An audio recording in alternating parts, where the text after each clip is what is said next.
এই যে দেখুন আজকে হচ্ছে ডিমের কষা হবে। হাঁসের ডিম তো? হ্যাঁ হাঁসের ডিম।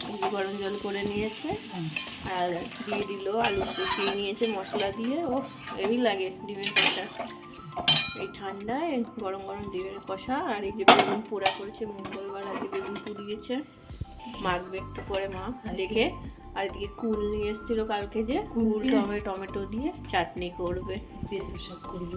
বেতো শাক করবে। ভিডিওটা কন্টিনিউ করব, সঙ্গে থাকবেন। কি দিয়ে করছো? এই যে বেগুন দিয়ে এই যে বেতো শাক করছি, কাঁচা লঙ্কা দিয়েছি, আর এই যে বড়ি ভেজে রেখেছি এটা দিয়ে দেবো। এই যে দিয়ে দেবো। আর এই যে ডিমের কষা এই যে হয়ে গেছে, লাল লাল ঝাল ঝাল।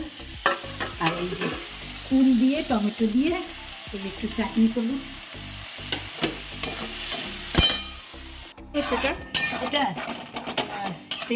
তেঁতুল, কুল, টমেটো ওই দিয়ে চাটনি করলাম। একটু একটু টমেটোর মধ্যে একটু কুল না দিলে আর তেঁতুল না দিলে টক হয় না, একটু দিলাম, দিয়ে একটু ধনের গুঁড়ো, জিরার গুঁড়ো এই দিয়ে চাটনি করলাম। আর ওইটা কি বাটির মধ্যে? এইটা ধনে পাতা বাটা করেছি, কি সুন্দর হয়েছে খেতে, খুব টেস্ট হয়েছে। তো ইয়ে দিয়েছি টমেটো, কালো জিরা, রসুন, পেঁয়াজ, কাঁচা লঙ্কা, ভালো হ্যাঁ, আর একটু ধনে পাতার কি সেন্ট, আর কি সুন্দর হয়েছে, ভালো হয়েছে, গরম ভাত হেভি লাগবে। হ্যাঁ। আর এই যে চাটনি একটু আচারের মতো করলাম, কুল দিয়ে টমেটো দিয়ে আর তেঁতুল দিয়ে এই যে চাটনি করলাম। আর আজকের এই যে রান্না দেখুন, বেগুন পোড়া, বেতো শাক আর ডিমের কষা।